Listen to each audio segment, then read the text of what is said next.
Hi, Adriano here. I'm here to show you the 5 easy steps to mastering my orange flourless cake. It's deliciously moist with a zesty citrus kick. It's a show-stopping dessert at any great dinner party or a sweet afternoon treat, and it's gluten-free. You'll need about 80 minutes, which includes the prepping time. So let's get started. Okay, so we need a 20cm cake pan, mixing bowl, some baking paper, a round bottom bowl or teacup, a jug, a juicer, a grater, 4 eggs and 4 medium-sized oranges. We recommend navel oranges with a bright skin. The prep will take about 15 minutes. The first step is to preheat your oven to 170 degrees for conventional or 150 degrees for a fan forced. Generously grease your cake pan and line the base with baking paper.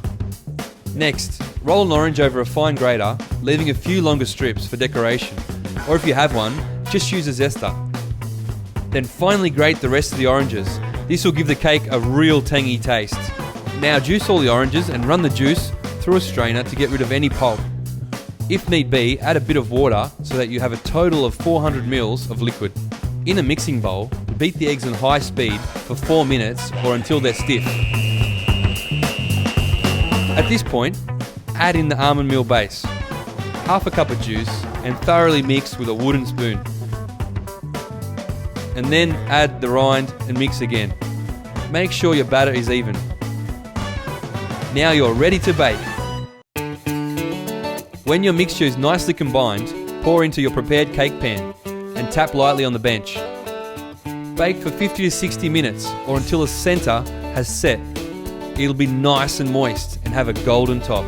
Allow the cake to cool in the pan for 10 minutes before transferring it onto a wire rack to cool completely.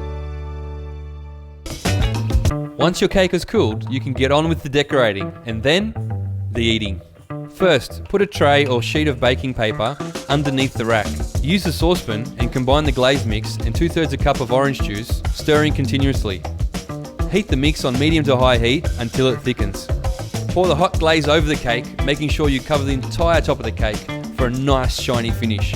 This is important. Some of the glaze will run off the sides of the cake, so use a spatula or a knife to ensure it's evenly glazed. To finish, add the remaining 100 ml of orange juice to a saucepan, then heat until boiling. Take off the heat and add the gel mix and stir for 20 seconds. Pour the hot mix into your round bottom cup or bowl and wait for it to set. It should take about 15 minutes.